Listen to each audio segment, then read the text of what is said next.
All right, so I'm Logan Lynn from Trillium Family Services, and we're here with Matt Nathanson at the Skype Live Studio. Matt's joining us for our latest installment of our Keep Oregon Well miniature shows with bands to fight stigma around mental and behavioral health through rock and roll. Hi, Matt. Hi. How's it going? Good, man. Good to see you. Thanks for joining us. Yeah, thanks for having me. So like I said, we're partnered with Kink on this Keep Oregon Well campaign, year-long campaign to go out to shows and talk with bands about how they take care of themselves on tour. Yeah. You know, mental and behavioral health has this stigma attached to it that we're trying to sort of beat down through rock and roll. Right.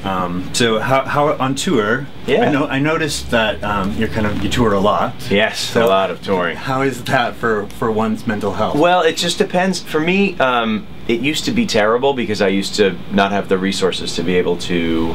I didn't actually even have the tools to understand what I needed to make my brain work. Mm-hmm. But it's easier now because I'm able to sort of eat well and exercise. You know, on the bus we can bring a bike, which is great. So I go biking, which helps sort of separate me from my brain. And then eating well is huge. And then I also journal every day. Great. In the morning to kind of like clear out the bad shit. Yeah. And then I also Skype my therapist, which is super helpful. Yeah. Modern technology. Yes, it saves the day. So there's like, I put a bunch of things I've learned that like I learned from me what I need in order to sort of have a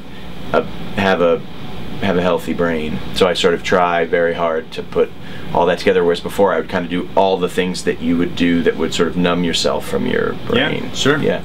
And I noticed on Twitter that your mustache has its own Twitter account.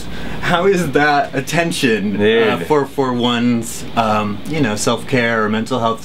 How has that adjustment been for you? It's funny, like when that kind of stuff, I have such low self-confidence that when people do that kind of stuff, I just don't even really, it's sort of like, oh, that's funny, and then it just goes in one ear out the other. And so, for me, it's all about trying to generate my own self-satisfaction. Do you know what I mean? And not find it externally. That's how I spend a lot of my time, trying to sort of like get in front of my thoughts before they happen, because the thoughts really drive the ship. And so if I can actively live a deliberate life where I get in front of my thoughts and I kind of diffuse them before they take over. Yeah.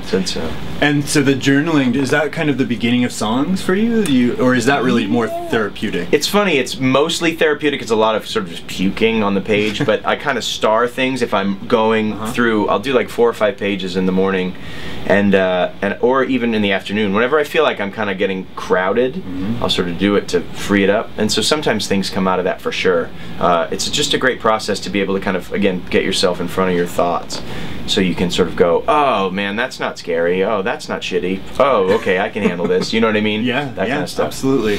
Well, thanks so much for being here with us today. Awesome. I'm excited for the show. I can't wait. Thanks so much. Yeah.